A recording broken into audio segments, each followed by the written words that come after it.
Hey, what's up, everybody? Welcome back to another episode of Finalize. I'm here, guys, and honored to be here with these two respected basketball minds, and that's coaches. Could you please introduce yourselves to the viewers? Coach James, you good to go first? Sure, no problem. Coach Blaine James, head boys varsity basketball coach at Paul International High School. This is my 15th year of coaching varsity basketball. So I'm just really glad to be here and look forward to the opportunity to have a nice discussion about the NBA Finals. Glad to have David Breslaw. Thank you.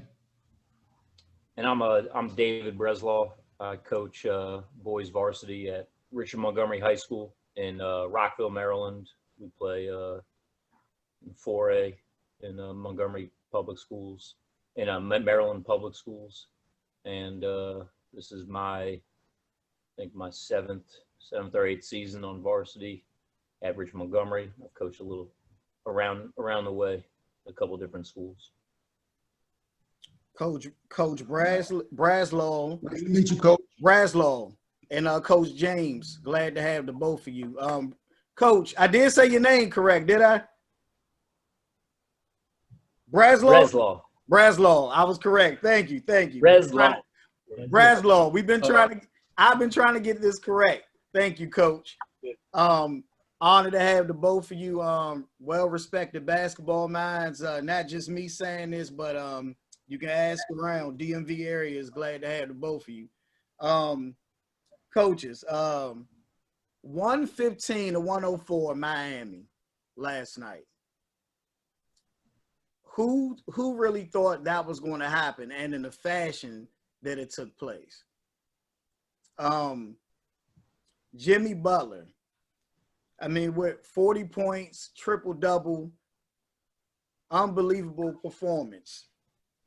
What really just took place in your mind, Coach Breslaw?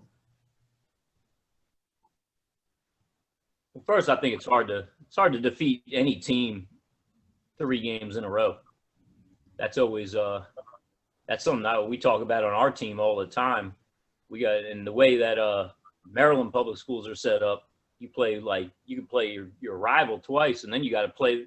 To get out of the playoffs, you got to play them a third time, and it's almost like that second game. Like you might have to experiment just to try to figure out what you're really playing for the next game. And I think when the NBA playoffs come, I mean, how many times has there ever been a 4-0 sweep in the finals? Right. I don't know how many times that's ever happened. I'm trying to think. Yeah, that's a good question. You're probably talking about going back to the Lakers and the New Jersey Nets, 2003 maybe. That's right, with Jason Kidd and them. Right. Yeah, but they even got one, right? I think so. They got at least one. They may have. Maybe. I don't know. But you're right. It's very rare. And yeah, and I think also the NBA needs to the more games they can get in would probably benefit their bottom line at the end of the day. So I don't know if we can discount that. Coach James. Yeah, I don't think that yeah, that's not good for ratings in this day and age. Right. Agreed. Yeah, just I think that what Coach Breslaw just indicated about it being very hard to beat a team 3-4 times in a row. Even and there's not a whole lot of historical precedence for that, but just sweeps in general, whether you're talking about the playoffs, at this level, psychologically, it almost takes a team having to check out for that to happen, and provided that a team is still highly engaged, it's a tall task. I also think that at this level, you have a lot of preparation and game planning and scouting reports.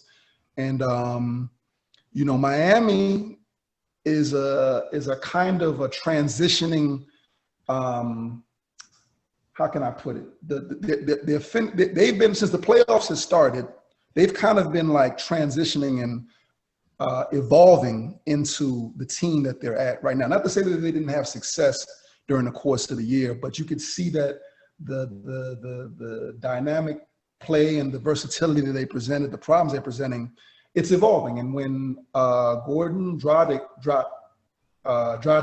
hopefully I pronounced that correctly, went down, and of course Bam Adebayo went down, this also caused, I think, a further evolution of the team. Again, not to say that those pieces aren't missed, but I do think that when you're not game planning for heavy minutes from Kendrick Nunn and from Olynyk and Leonard, it's a different dynamic that you have to game plan for, even down to how you do your defensive rotations. Having Olynyk and Leonard in is a complete different story versus Adebayo for defensive rotation. So it makes a difference. For sure. Great points, coaches. I definitely agree. Both ends, great points. So both of you kind of spoke to the notion that it's hard to defeat a team 3-0 or 4-0. So was that to say that this you believe that this is just a phase here, that they were bound to get one, or do you think Miami is on to something? Coach Breslaw. Maybe a little bit of both. I mean, definitely I think they're bound to get one. I mean, their coaching staff is proven to be pretty accomplished, pretty smart. Their whole organization, right? The idea that they're going to sit around not do anything about, they're going to be, they're problem solvers. And so, I think they're bound to get at least one. And then, are they on to something? I mean, I don't know what they exactly.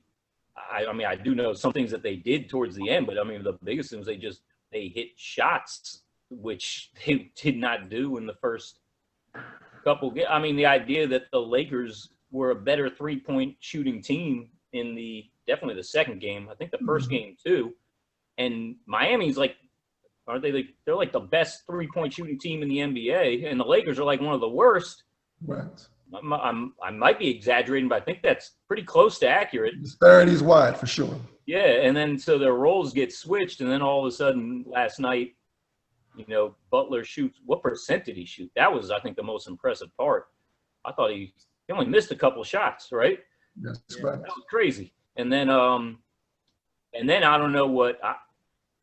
I honestly don't know. I was thinking about this during the day because I knew we were going to have this conversation, but the last couple offensive possessions from the Lakers, for like maybe the last 4 minutes or so, like I don't remember any decent possession. I don't even know what they were. I remember they gave it to Davis, and he put up just like a quick shot, and I remember LeBron took a 3 off an offensive rebound. It was wide open. It was a good shot. But, like, I don't really remember any offense, any good shots. So I think it might be, they're bound to get one. I think they hit shots. And I think the Lakers kind of just, I don't know. Maybe they just didn't even want to, like, have a competitive game, maybe lose at the end, and then maybe they just kind of, like, playing a little rope-a-dope, let them get this one, and then we'll come back when we can get a better start and hit some more shots the next game. Right. Yeah, I feel like to answer the question, are they on to something? I think they're on to something in terms of just something that will force the Lakers and their coaching staff to have to make some adjustments. I don't think they're really on to something in terms of changing the complexion of the series. But you never know. I think it's all in because I look at yesterday's game and kind of along the lines of what Coach Breslaw was saying, that rope-a-dope piece. Like it always felt like the Lakers thought that they were going to be able to kind of like wear them down. But never did I think that the Lakers were like, we're going to actually impose our will on them and get a stop. Almost like maybe they'll miss this possession and kind of give us a chance to like slide in and then kind of close them out at the end. but I never actually felt like the Lakers were so engaged where they were like, all right, let's try to impose a defensive possession. And I think if you've watched the playoffs, you've seen it, that the Lakers are capable at times a possession or two where they can really kind of turn it up, and you see a really, really tough defensive possession. I think Miami, because of their ability to shoot, and Coach kind of like spoke on it a bit. Their shooting is a little different from, say, like the Houston Rockets shooting, right? Where the Houston Rockets, you have guys that they have spots, right? So you figure that you can kind of adjust your defense. You run those guys off the spots, and you can affect them taking twos as opposed to threes. The shooters that outside of, say, Crowder, who's probably like more so has to be in the spot to kind of knock down the shot. The other shooters that Miami have, like these guys are kind of like, they get the ball in a certain pocket on that release, and they get space to release. It's just they got to miss. You're not really causing them to miss. They have to just kind of like miss. And when you have shooters like that, that's a different kind of it's a different way to have to defend, right? It's almost like what they were saying about, I'm not comparing their shooting to Golden State, but you understand how much floor you have to defend when you have the guys who have the range and their release, and how you can run them off of a spot. They can quickly reposition their feet in another spot and get the shot off. It's just difficult to defend. All that being said, for the Lakers to really ramp up those defensive possessions, it takes a lot of effort. And I got the sense last night, that they didn't seem engaged to want to put out that effort. So I'm not taking anything away from Miami. I think it's Miami's strength that kind of like caused them to not be so keen on wanting to be engaged. But the rebounding piece, the last thing I'll touch on to answer your question, is the rebounding piece. I think that the shot selection, this is what Coach Breslaw was talking about down the stretch. You see it intermediately in the game. The shot selection, at some point, I would imagine the coaching staff would look and say, all right, well, we know that when we are offensive rebounding and imposing our will in that respect, it's very difficult for the team. But they also should know that they tend to get those offensive rebounds when the shots are intermediate or around the basket. If they're taking those long-range shots based on how the zone is pushing them out, Miami has kind of made an adjustment. They're not really allowing a lot of second shots. You might see that occasionally somebody gets into the middle of that zone to get offensive rebound. But pretty much, if they get the Lakers to take a long-range shot or a shot that's just not out of any sets, just kind of a guy thinking like, well, I'm 20 feet out, I'm 24 feet out, I got reasonable space, let me let it fly, they're not getting any offensive rebounds out of that. So I think that one major adjustment that if I'm the Lakers, I'm thinking about is the shot selection. I'm valuing the shot selection. I'm not just simply believing that because we're bigger and we're more athletic, that somehow we can afford to take the kind of shots they took down the stretch. So long-winded answer, but anyway, that being said, I do think Miami's on to something, but I think the Lakers are more than capable of adjusting to what they're on to. Coaches, I will tell you two things that really stood out to me to where I believe that they're on to something. This is kind of a turning point in the series. Miami won every quarter.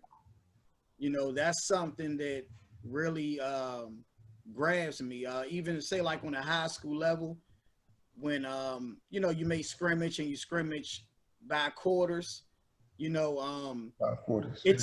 tells you something about your team. If you win or lose every quarter, how it happens. What I mean? So that really stood out to me, one. And the other thing was Jimmy sending a message, when to have the nerve, to after that performance and towards the end to look at those guys and let them know, you in trouble. The guts, because I'm sure I'm not the only one, but Jimmy really believes LeBron's here and he's there too. I don't think he looks at LeBron or any of these other guys and he's like, you know what, that he got me. I don't think he looks at any player in the league that way. And for him to have the nerve. He looks at NFL wide receivers the same way. You know, that really told me, man, the Lakers may have their foot on their throat, right? But with a guy like Jimmy, he's going to say you have to bury us. You have to bury us. You can beat us up all you want, but you're going to have to bury me to send me home. You know, when you guys came across that, right? Do you feel like do you feel like that Jimmy as a leader, you know, can will this team? Is there any possibility? I have coaches been on here, they said there's no chance. Is there any chance? If you can give me a percentage. You can go first, Coach James. I want to.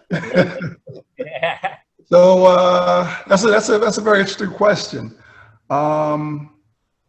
And it's interesting that you that a lot of, you know, we came on it kind of predisposing that, yeah, Miami is the heavy underdog, and they probably have no shot at winning when this all plays out, right? The better team, usually over 7 games, usually wins. But to answer your question, I would say the percentages are very low. But I would give this is where I would give Jimmy and Miami a shot in this regard.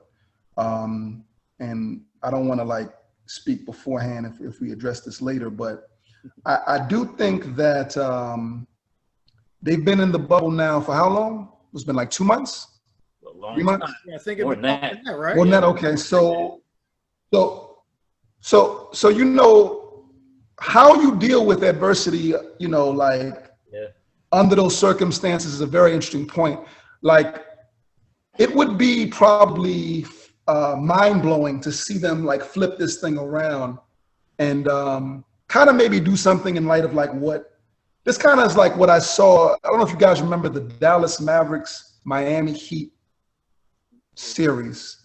I know it's many years ago. Dwayne Wade's first championship. Shaq had just gotten there.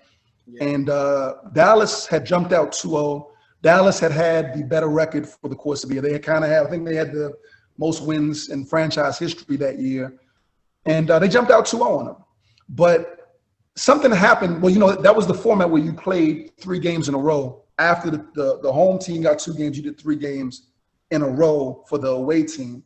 Right. And something happened in those 3 games that Dallas was just never able to really recover from in terms of the unraveling piece. And I think if I give Miami a small window, a percentage, I'd probably go 20%. That maybe they could turn this around and they could be willed to a victory, and that would mean that it would certainly require some major unraveling from the Lakers, in my opinion, from LeBron and the Lakers. But under this climate of them being in the bubble, I can't say that would shock me, because I think that the dynamic of this bubble and them being in there so long, you know, it's just a different mindset. It's a different mindset. So that's my answer. 20%. Agreed. It's a good percent. What you got, Coach? I mean, no, I don't think they really have a shot. I think 20% is a good number, but I think that him talking trash like that, I think that's, I mean, like what do you have to lose? Exactly. And also, he's got all these young guys. Yes. He's got all these young guys. I mean, he's got to let them know how much confidence he has in them. Doing that, I think, is as much a compliment to those guys to say, I got faith in you. I don't think Tyler Hero needs that, but maybe the other guys do, you know. But so I think that's a big part of it. And honestly, yeah, like the confidence part is probably even more so important, especially for like what's his name, for Duncan Robinson. I mean, the guy's shooting horribly. I mean, if he starts knocking down shots like they were against the Celtics and like they were for the rest of the whole season, you know, they start shooting like they're supposed to be shooting, then yeah, maybe they do have a shot. Maybe I don't know if they go back to that zone, but because golly, the Lakers just ate that up. But I mean, part of that was that they were on fire from three.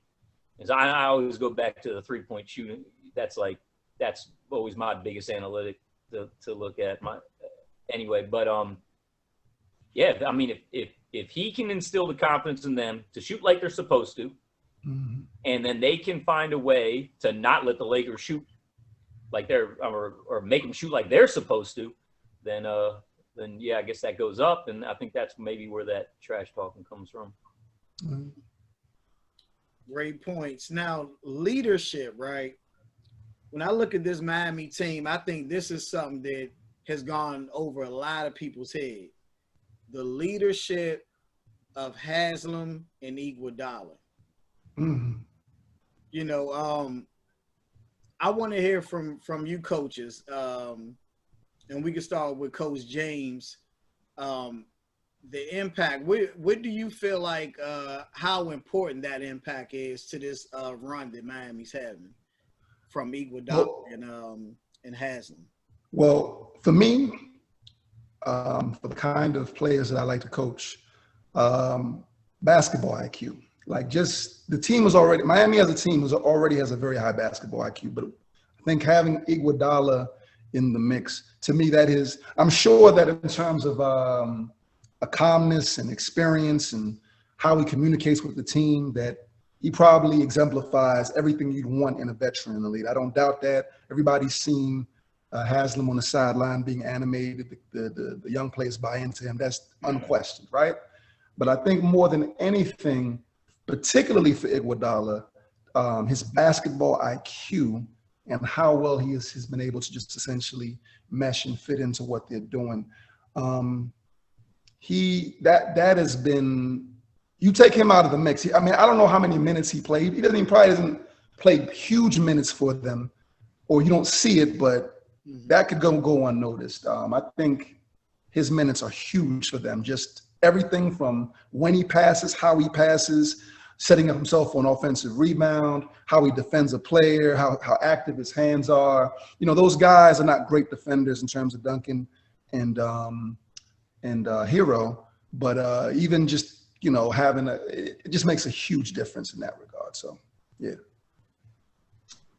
Yeah, I've loved Andre Iguodala ever since Iverson and the Sixers. I mean, and that was so long ago. And now this guy's guarding like monstars. He's getting abused, and oh my God, him and Vince Carter are like, and I know LeBron's gonna just be the same as far as longevity and just ability to guard all those positions is just jaw dropping, just unreal. Yeah, and I mean, Iguodala guards like every position, and I mean, especially with the injuries that they've had. Yeah, I don't know where they'd be without him. And then you got Haslem, who is actually on the roster, right? Yeah, he's on the roster. Got a jersey. Like, I'm like, do you want to suit up, especially after Bam goes out? Like, you're not gonna turn over the ball. You can get a rebound. God knows they need size. Yeah. Right. But I mean, that's got to be some kind of like just reassurance to all those young guys that, you know, especially when they look at LeBron, who they were born idolizing practically, exactly. You know, those young guys, and Dwight Howard, and they're looking at these guys, you know, eyes wide open, but then they got Andre Iguodala, who's been around longer, and he's guarding these guys, and he's played on Team USA with them, and he's done all that, and he's there to tell them, don't worry, like you can still do this. That's got to be. I mean, that'd be like, just imagine if you had someone like that on a high school team. That gotta be like 30 years old on your high school team. So, like, no, young buck, it's all right. We can make this. You know, that'd be awesome. Yeah, no doubt. For sure. Now, Frank Vogel, on this journey, right, to the finals, where the Lakers are right now, and let's just talk bubble, you know, since the bubble started to where we are with Frank Vogel. Give him a grade, Coach, and why, Coach James. Wow. A, B, C, D. Now I get you. I understand. Outlook. I'm gonna give him an A, right? I'm more so just thinking about. I'm gonna give him an A, and he's earned that. He's earned that. You know, it's easy to Monday morning quarterback. You know, you have all these pieces to work with, and you know, you look at a puzzle. You say, he should, you know, maybe he should position it this way, that way. But ultimately, what I can see from my little layman's eyes watching him, I know he's made some. It's very evident when he's made some adjustments. The Houston series, the Denver series, and you know, I think that in the midst of all of that, of course, then you have to manage the personalities. You know, small little subtle things that you know you look at some of the post game or halftime speeches that he gives. You know, if someone's playing, if you're looking at body language, sometimes it might even look like there's not a whole lot of engagement. Like, you know, he's talking and they're there and they're listening, you know, and then you still have to be consistent as a coach and knowing like, all right, maybe it doesn't appear that I have these guys like, you know, they're not like enraptured in everything that I'm saying. That, you know, you have to have a lot of self-belief ultimately.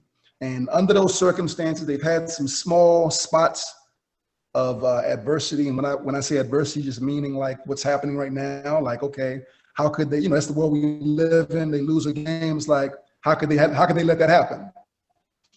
So to keep your self-belief, stay the course, and, you know, not break down, I got to give him an A to get him to this point. You know, we have a saying, not you know what up the money. He hasn't done that. He's kept the team together, kept his poise, kept the team's poise. So I give him an A. That was good. Yeah. Hey, seriously, he's got to deal with Rondo,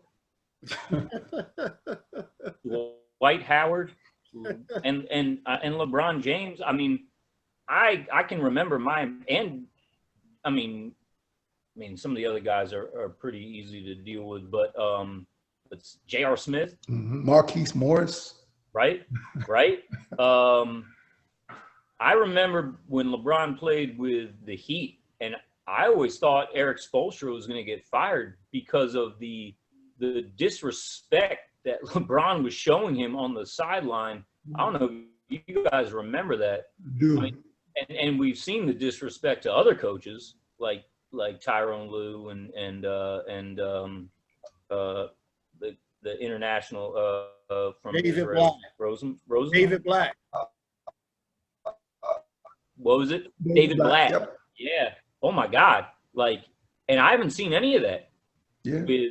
Now maybe LeBron's grown. You know, everyone can change and everyone matures. So maybe he realized that. But nevertheless, the idea that he's able to take these guys and I always thought, and I go back to the 3-point shooting, I guess again, I always thought they were missing a shooter. I thought that was going to be the biggest thing to hold them back, and the fact that he's able to get guys to play in their roles and they have a team that could be difficult, you know, to in certain situations because they're you know, as far as like spreading the ball and everything, and I thought he's done unbelievable, and I thought he really gets an A too when Rondo came back, and that's kind of tough. That can throw a guy like that could really mess up your chemistry. I love Rajon Rondo. I think he's great, but the idea that he's supposed to Caruso, right? He was playing great, and then you have Rajon Rondo, and now he's being able to play them both together, and they're actually better. That's just, I mean, that's great that he's able to I think, experiment. I don't think they were playing together like that during the regular season. I didn't watch as much regular season in the bubble, but I don't think they were playing at the same time like they are now. And the idea that he's able to get all these players to go and be so productive, and they look good to me. I definitely give him an A. Sure. And briefly, coaches, I want to touch on this. It could be serious to some people. It may not to others. But briefly, because we're running short of time, LeBron walks off before the time expired. You know, to young players out there to really look up to LeBron. And what type of impact do you guys believe that type of action can have on the young players to really look up? Coach Breslaw. I mean, that stuff that I think is well. First of all, I think that's playoffs. All right. Second of all, I mean, professionals do that all the time. And if I ever see my guys, I'm like, you're not LeBron James. If you were LeBron James, you could do that. Do you have that many rings? Do you have no? And if you're trying to be someone else, then what is that your goal, to be somebody else? Because that's kind of weird, isn't it? Mm-hmm. And that's kind of the stuff I talk to my players about. And so I never really, when I see that stuff, we can talk about it, and it's a great lesson, and it's a great opportunity to talk about those things. But at the end of the day, my players are not held to their standard of whoever. I don't care who it is. So, and that's a conversation we have. Yeah, I think there's a little more of there is some impact to answer that question, I think. And what I mean by that is, so the sportsmanship piece, right? And the sportsmanship is not LeBron or players looking up to LeBron seeing that a player never walks off the floor, because like you say, it happens all the time. It's really more so how he comes back from that, right? So however this series ends, at some point we know, based on what LeBron has demonstrated, that he's going to go over to the players, he's going to shake their hand, show good sportsmanship. However this playoff series ends, for the most part, he's demonstrated that, right? So I think if anything, yes, you would like him to show, quote unquote, more sportsmanship in staying on the floor, but it's not reality. Like, players get frustrated and they walk off the floor at that level sometimes early. I think what matters is that when you look at the entirety of the series as a young person looking at LeBron, you say, all right, well, yeah, LeBron walked off the floor, but, you know, hey, look at him now. He's, you know, and whatever it looks like, he's going to go over there. He's going to congratulate him. He's going to, you know, show appropriate respect to the game and to those players. In the heat of the moment, not justifying, not saying that I agree with him doing so, but understanding the human nature aspect of the game, I don't think it has some impact, but I don't think it's like a grand violation that it happened. And I'm sorry for interrupting, but I don't think people understand the context of that either. Now, he walked off the floor before I think the game even ended. That was different. That's what I think people are complaining about. But if anybody knows NBA basketball, they don't shake hands until the series is over. Right. You can look at any playoff series, no one shakes hands. So anybody who's talking like this is like the end of the world kind of thing, like, stay and watch the end of the game. They don't shake hands. Right. Yeah, I mean, for me, I'm not referring to the shaking hands portion. You're right. These players. I wasn't referring to you. I was referring to all the pundits out there. All the pundits, yeah. I think that just the aspect of him walking off before the game is over. But again, like I said, it speaks to a real level of frustration that maybe he's going through. Sometimes, these, there's also strategic moves that are made to impact your team as well. So yeah, I'll leave it at that, because you said we're light on time. Yeah. Yes, sir. And real quick, coaches, predictions. What we got? Coach, let's go. Coach James, real quick, predictions. How's this series going to end? I think the Lakers get the next two. I think the next game will be extremely competitive. I think the Lakers edge the next game, and then they close it out in Game 5. 4-1. Who's got home court advantage? 4-1. What you got, Coach? I think Miami can get one more. Okay. I think if they hit some shots, they can get one more. But it's going to be tough. But that's it. 4-2 tops, probably. Yeah, 4-1, 4-2. You guys heard it here. Yep. This is Finalize, and I'm your host, Darnell Oaks. Talk to you all soon. All right, coaches.